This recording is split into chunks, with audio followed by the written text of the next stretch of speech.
Thank you, John. First of all, I think I'll speak on behalf of Greg Neeson today since he spoke on behalf of me last night. Glad you could make it this morning, Greg. No, again, thank you very much for allowing me to be part of the panel today. First of all, John, great presentation. And I guess number one I'd like to say is that it's great to see the courage that an organization like yours took. I think it's a huge leap to do some of the things that your organization did. And as we sit here as leaders in minor hockey across Alberta, that's probably the one thing we need to do is have the courage to make a difference. And we talked last night, or one of the comments last night was, ask our coaches what their legacy is and what they want to be remembered for. I think we in this room need to ask ourselves, what is our legacy and what do we want to be remembered for? We are spending a lot of time, many of you are volunteers and you're doing fantastic jobs, but we need to make a difference and we need to keep moving forward to make the game better. One of the things I really got out of John's presentation there today, and the gentlemen have spoken here as well, is communication. And we continue to hear it, communicate.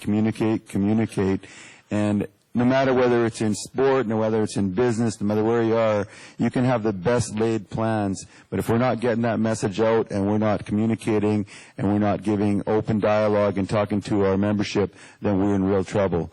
Hockey Calgary, we're a huge organization. For those of you who don't know, we're over 13,000 players in our organization, and we get that all the time. Well, Hockey Calgary said they mandated this down, and it's something we must continue to work on. And the best programs that we have in our organization are the ones that we communicate about, talk about, and continue to get feedback from.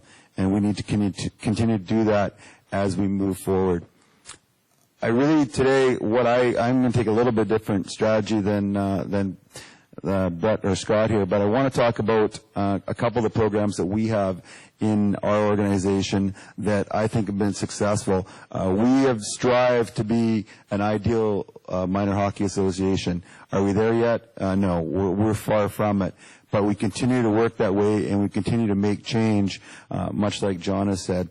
There's two programs that I want to focus on. One is our Timbits program, and the other one is our rec hockey program. Now, first of all, our Timbits program, we have done a lot of the things that John has talked about earlier today. Sometimes we get forced that way. We are have a lot of shortage in ice, so we get forced to do some different things as far as what we have going. But our Timbit program, we have 2 to 4 teams on the ice. We play with the blue puck. We do the 6 different stations for 40 minutes of practice. We've really focused on that. And we give those direction and guidance to our member associations to do. And we continue to preach that process. But the biggest thing we do, and one of the things we do at the very beginning of the year, is we have what's called our Timbit Learn to Play program. And that's kicks off the season where we educate all the people coming into the Timbit program.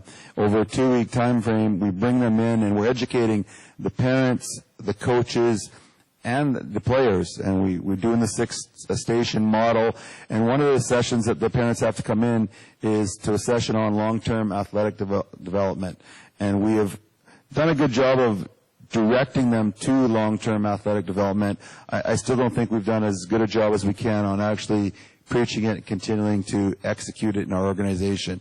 But it's a start, and we're educating them, and the more communication, the more education we have at the beginning of the year helps us as we go through and gets buy-in in our organization. The other thing, and at the end of the year when we talk about our Timbit program, is much like the barbecue and the party they had to kick off, we have our Timbit Jamboree at the end of the year. And it's really not about hockey. It's about face painting and playing games in the hallways and doing all the other little things there. Hockey's the sideshow in the whole event, where all the clowns and the circus guys that we had last night, all that kind of stuff is what the kids remember. They remember they played a game, but they don't remember the scores and what went on. So we feel it's been a success. We still have a long way to go. We need to continue to upgrade and improve it, but it's done well for us. The other area I want to talk a little about is our rec hockey league, and we've heard numerous times here this weekend 70% of people are quitting at the age of 13, and we're looking at that and go, we need to keep people playing the game. And for some, the heavy time constraints, the games, the travel, all those things that are forcing people to leave the game were too much. And so we created the Rec Hockey League. It's Pee Wee and above. We now have over 900 players in our Rec Hockey League, over 50 teams in Calgary. And that league and that stream of hockey, there's no practicing. They're just playing games. They're just having fun. And some of you may say that goes against, what we want to do. We want to develop players. But at that age, we want to keep them in the game. And our motto, and one of the things we're starting to look for, is it's about hockey for life. We don't want to just have guys that want to play AA hockey, AAA hockey, and quit. We want them coming back and being ambassadors to our association and playing long term. So we feel that program has really benefited and kept players in the game for us. And again, they're not practicing, they're playing with friends, so there's not such a draft. It's like, okay, my buddy's over here, I want to play with him. We try and keep them guys together. Those are the types of things we're doing and really having fun with the game. And I think it's been beneficial to us, and for those organizations that don't have those types of programs, I think they're very beneficial in keeping the kids in the game. I guess my final comments to the group here is we are the leaders. We are the ones that need to make change. And we need to not continue doing things just because that's the way we've always done things. We need to look and say, what can we do to make a difference? How are we going to change things going forward? I've only been in this role for a year, and over this year I've been, assessing the state of Hockey Calgary, and we're starting to look forward to next year and what are we going to do? We're doing some try-hockey programs. We're going to test a modified house league program where they're not playing so frequently.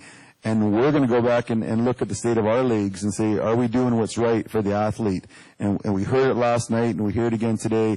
We need to think about the athlete, and we need to look at that athlete and how we can help him. And it's not about the parents. It's about that player and how we can help them long term. So, again, thank you very much for the opportunity, and I'll pass it back to you, John. Thanks, Kevin.